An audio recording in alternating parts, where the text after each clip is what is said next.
2, 1. 7 things you probably didn't know you need to know. I'm Jamie East, and this is the Smart 7. Well, good morning, everybody. It's Thursday, the 2nd of September, and it's World Coconut Day. And a big happy birthday to Keanu Reeves, Lennox Lewis, Jimmy Connors, and Salma Hayek.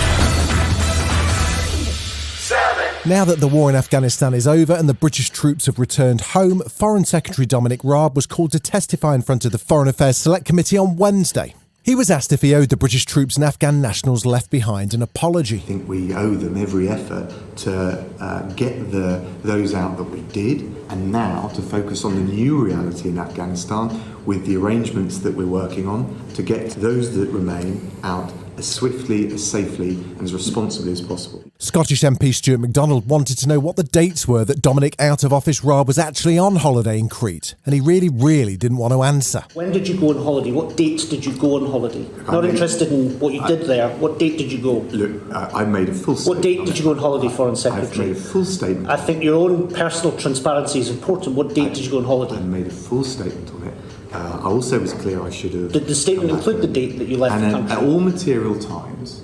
Why can't you just answer this question? This is absurd. Chair of the committee, Tom Tugendhat, said that the leaking of a new report shows that the failure of intelligence on Afghanistan doesn't lie with the intelligence services, but with the man at the top. I'm afraid you can't blame the spies if the officers don't read the report. Now that the Taliban are effectively ruling Afghanistan, the process of building a diplomatic relationship with them has begun.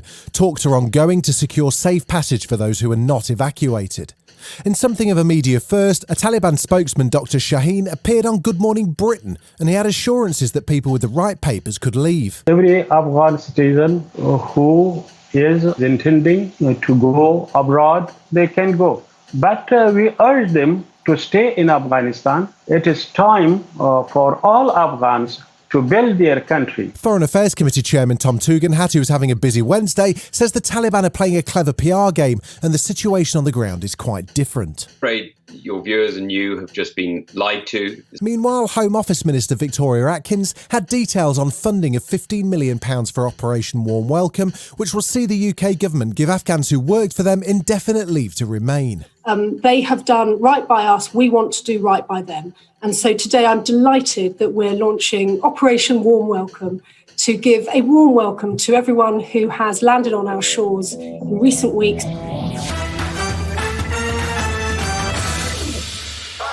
Abortion and the legalities surrounding it has long been a source of contention in the United States, polarising Republicans and Democrats, and many Republican-controlled state senates have been trying to limit or control access to abortion for years.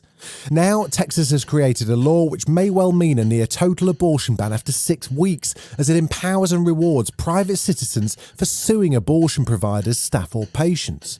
The man who wrote the statute, Republican State Senator Brian Hughes, is certainly enthused. Not to be arrogant, we believe it's the best heartbeat bill passed in America. We feel good about it. President Joe Biden has condemned it, and New York City Mayor Bill de Blasio agreed. This is deeply troubling, and the Supreme Court made a very troubling decision. It's a direct assault on the rights of women. Let's not mince words here.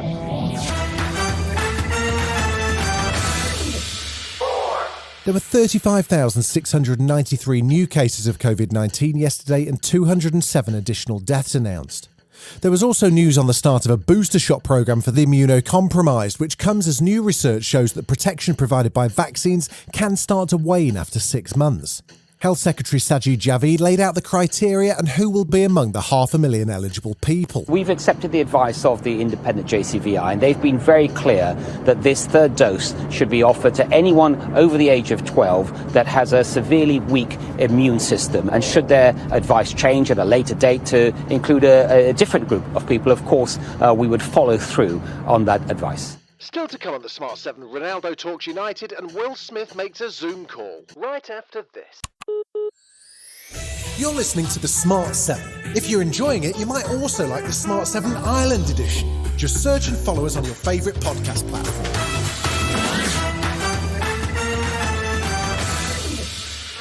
There were 6 more medals for Team GB at the Tokyo Paralympics on day 8. They included a superb gold for boccia player David Smith, who retained his title, and silver for swimmer Becky Redfern in the SB13 category 100-metre breaststroke. Then this morning, Dame Sarah Storey retained her road race title to claim another gold. She's now Britain's most decorated Paralympian with 17 medals. There was also football action as the World Cup qualifiers got underway, with Denmark losing 2-0 to Scotland, and heartbreak for the Republic of Ireland as they saw an early lead slip away and lost 2-1 to Portugal.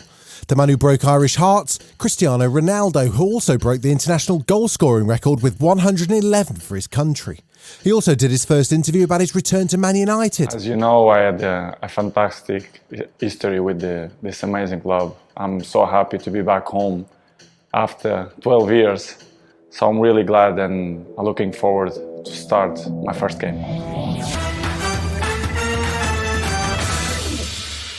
There was good news for everyone's least favourite shouty uncle yesterday, as Ofcom found in favour of Piers Morgan after 58,000 complaints about his comments on Good Morning Britain as he reacted to that Meghan and Harry interview with Oprah. I just didn't want to be alive anymore. And that was a very clear and real and frightening, constant thought. The media regulator found his controversial comments weren't in breach of the broadcasting code, which delighted Piers, who apparently now wants his old job back, even though he was the one who stormed off. Good day for free speech, very bad day for Princess Pinocchio.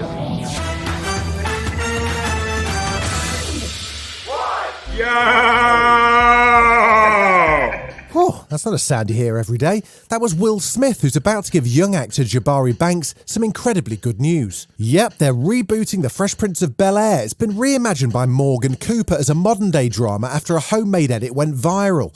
It's now just called Bel-Air and is Jabari's first ever TV role. But he is from Philly. It is an absolute pleasure to meet you. And from the deepest parts of my heart, I want to say congratulations to you.